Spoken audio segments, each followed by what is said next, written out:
Hi everyone, David here from Die-Cut Adhesive. Got a new technique to show you today. Something that we've been asked quite a bit since we originally brought out Die-Cut Adhesive was whether you could use the product on fabric. And one of the things particularly that people have wanted to do is say take a nice intricate design, die cut it, and basically transfer this die design onto a piece of fabric and heat emboss it. And now you can. What I'm going to show you now is how you go about that. So bear with me a second while I just go and cut my pieces to the required size, and then we'll come back and I'll show you the project in full. So bear with me a second, I'll be right back. What I've got now is a piece of Die-Cut adhesive that I've cut to the size that I need for the die that I've chosen to work with now. What I want to do is pass on a couple of tips on making this process a bit easier to work with.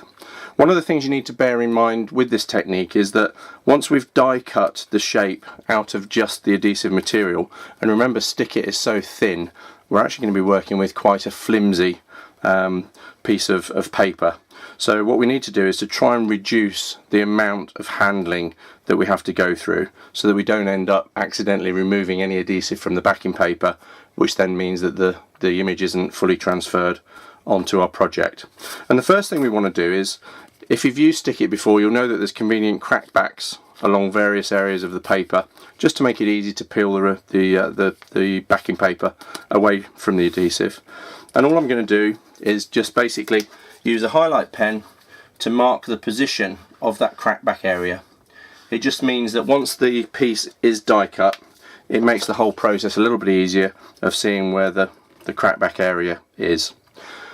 What we're then also going to do is position the die in such a way that we only have one area of the die design that actually overlaps the crackback area, because what we're going to need to do is to peel away the release liner without touching the adhesive.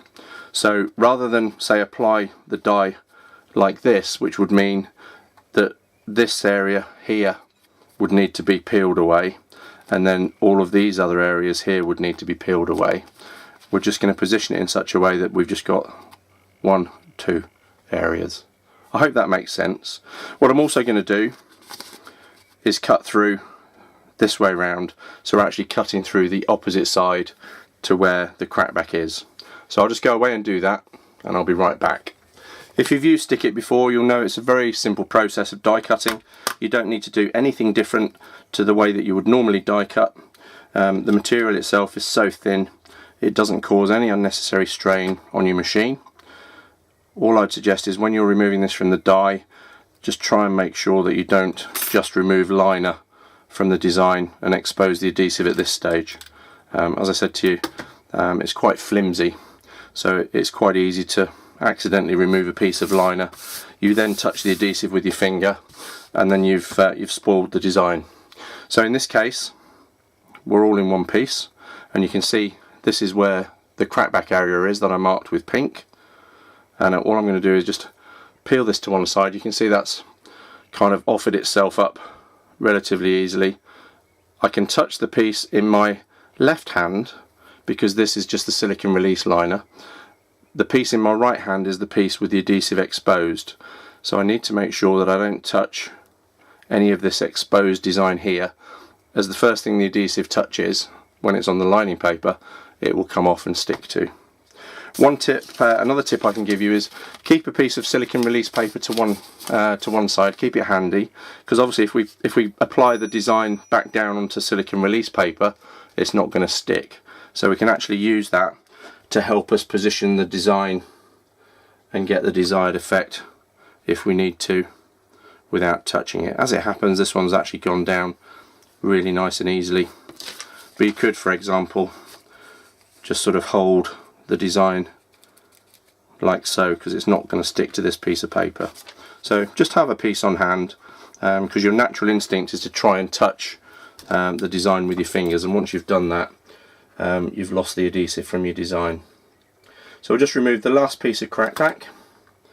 You can see the importance here of limiting the area that's got crackback on it, because you only want to handle the the project as little as possible. I'm just going to brayer this in place, and in fact another tip I can give you is to make sure that it's nicely stuck down. Just use your die cutting machine, run it back through just to apply some pressure so that your design is then nice and stuck down onto your piece of canvas like so. So what I'm going to do now is just remove the backing paper, because all we've got here now is one piece of backing paper, protective silicone paper, and then underneath that we've got the design transferred from our intricate die cut onto the piece of fabric. Sorry, I'll move it the right way so that you can see it. I don't know if you'll be able to see if I hold this into the light a certain way, that you can see the image is now, if I hold that light towards it, don't know if you can see the image, albeit faint, is basically transferred onto our fabric now. So we've got the design but just in adhesive, so it's like a stamped impression of the die.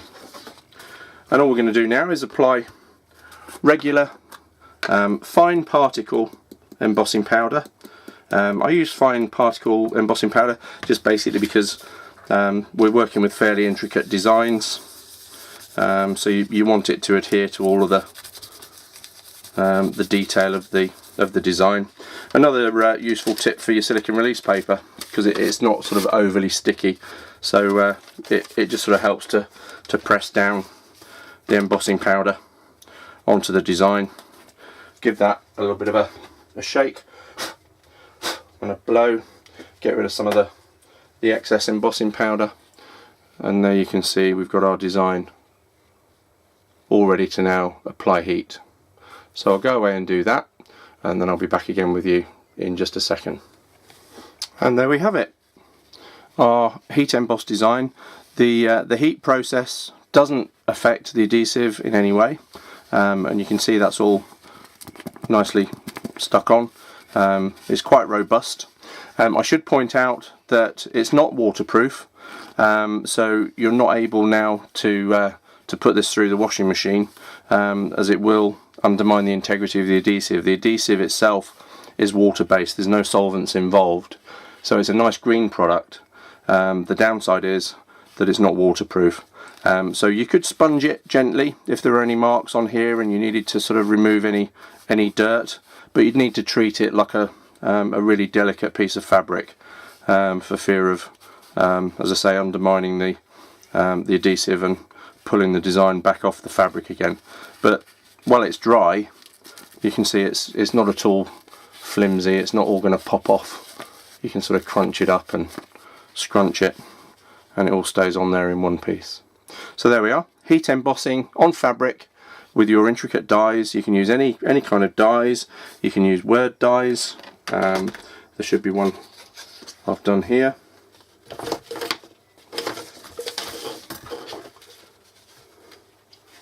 This is on another piece of fabric. This is even flimsier.